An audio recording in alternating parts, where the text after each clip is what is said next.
In this session, we are going to talk about fundamentals of concepts of motion. What is motion? Why it is important? In this earth, everything is moving. For example, the car which is moving on the street, there is a motion. Or if you just shoot a space shuttle into space, so there is a motion involved. Our Earth is moving constantly. The Earth is moving around the galactical bodies. The galactical bodies are moving, astronomical bodies are moving. If you look at below the Earth, the plates are moving. The tectonics plates are moving constantly that hit each other sometime, that produce earthquakes and volcanoes. So the motion is very important. The motion could be a linear motion or circular motion or rotational motion. The linear motion, when I say, it moves along the x direction or along the y direction or along the z direction. So there could be a three-dimensional motion, but in this chapter we will look into that what is a linear motion, either one direction, either x direction or the y direction. For that, I have to introduce a concept like scalar and vector quantities. Why the vectors are very important in physics, not only in physics, math as well as engineering. The vector tells about any physical quantity which has got both magnitude and the direction. So the direction is very important for that motion, whether the moving in a right direction or the left direction or the up or down, you need to know about the direction. So vector quantities are those quantities, for example, a displacement vector, velocity vector and acceleration vector. These are all direction dependent. So it depends on the direction, right? So you can represent in space any vector. If my vector is going on inclined, I may have a x vector on the x motion or the y motion. I can get its displacement by relation. So before getting into the vectors, I wanted to introduce the parameters which we will use it for concepts of motion. What are the parameters we need to quantify, to mathematically solve problems in motion? The first and foremost quantity which is needed is position coordinates. The position coordinates is either it's a x coordinate or the y coordinate. You need that for to solve where I am located first. If I don't know that where I am located, how can I find that the position of such, or probably me standing here, I need to know my x and y coordinate. Right. I am standing right now with this x and y coordinate. After some time, I wanted to move forward. That means I come with a motion with a new position. I start with my position, initial position x or y, and then go forward in certain time frame. I get a new position that's called x final or y final. Right? I got two x coordinates and two time coordinates. I can plot a graph, x position on the y axis and time on the x axis. At two different periods of time, I got two data points. One is the initial position, another one is a final position. I keep on doing that for any number of time of frames. I can get a linear plot. That linear plot tells me that the position changes with the time. Or you can also say by linearity, you can say that the slope of that line is constant. What is a slope equation? The slope is delta y by delta x, which is called m. Here we put y-axis as delta x, we take delta x over delta t, which is nothing but my average velocity. The average velocity I can calculate by dividing the displacement vector divided by the time factor, then I can get rate of change of displacement is my velocity. The unit of velocity is meter over second. All right. So, I defined the average velocity.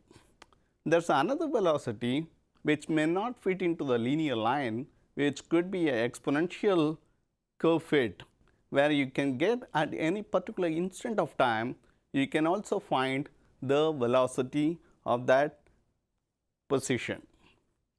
So, my instantaneous velocity is nothing but my time is turned to 0, limit delta t times 0. Therefore, my initial instantaneous velocity is dx over dt. That is first derivative of the position over time is called my instantaneous velocity. Okay, I got it, that I got one velocity. Let us say that I am on my highways, I am on the highway, I start with the 40 miles an hour, that is my initial velocity. After some time, I am traveling, I just speed up, so I got a new velocity which is 60 miles an hour. So, I got two velocities and I got two time frame. So, I can plot a graph which is a 2D plot by taking a y-axis is your velocity coordinates and x-axis is your time coordinates. You can also plot a graph which is called a velocity versus time graph, which is a 2D plot that tells about the velocity increases with time. Or you can also take the slope of that line. That slope of the line tells about delta v over delta t, which is nothing but a acceleration. Acceleration formula is, it is rate of change of velocity. That means you have to take a final velocity minus initial velocity divided by delta t, which is an acceleration. The unit of acceleration is meters over second for every second, meters per second, which is nothing but meters per second square. So, we learned about a position is very important for understanding the concept of motion, position coordinates, displacement, which is nothing but final position minus initial position, which is also needed to calculate that how much you displace from one position to another, then only you talk about motion. If you are not changing its position, there is no concept needed, but we are constantly moving, so we need a position coordinate. We need a displacement coordinate, displacement vector. Once you get the displacement vector, I divide it by my change in time, I can get my velocity. The velocity could be average velocity, velocity could be constant velocity, velocity could be instantaneous velocity. All right. So, once I get the velocity versus delta t curve, I can also plot a graph that is a linear or exponential that will give me the instantaneous acceleration or average acceleration. Acceleration is a vector quantity, velocity is a vector, displacement is a vector. So, that all these needs vector representation of magnitude as well as direction. Often I told about the units. In physics or engineering, the units are very important. Units are like your surname. If you want to report any of the physical quantities, values, represent that with the units. For example, if you ask my weight, I can say I am 135 pounds. The pound is a British unit that useful for measure my mass or my weight.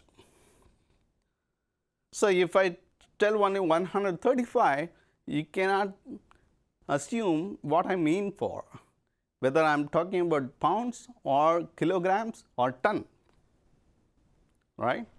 So, the units are very important. The units are of three types.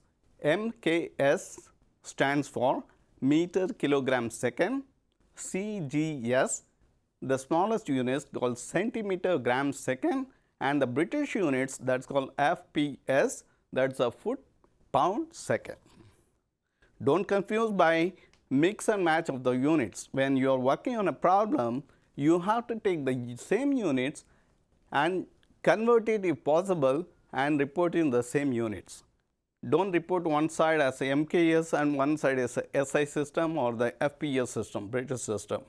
Unit conversion is very essential because if you convert wrongly, that will end up with a big engineering problem, which as faced by many of the industries, including NASA Space Shuttle. We had a story that NASA did calculate with the different unit systems that caused billions of dollars loss of the Mars orbiter in 1990s, right?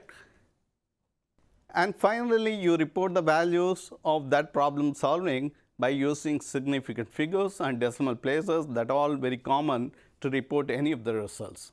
Overall, this chapter talks about the concepts of motion, why motion is very important, what are the parameters which guides the motion. For example, position, displacement, velocity and the acceleration which guides the motion. Then we understand that the units are very important for the motion representation, like acceleration in terms of 2 meters per second square, that tells my acceleration. Then we will carry this concept to the next chapter, which is kinematics in one-dimensional motion, that you will watch it next. Thank you.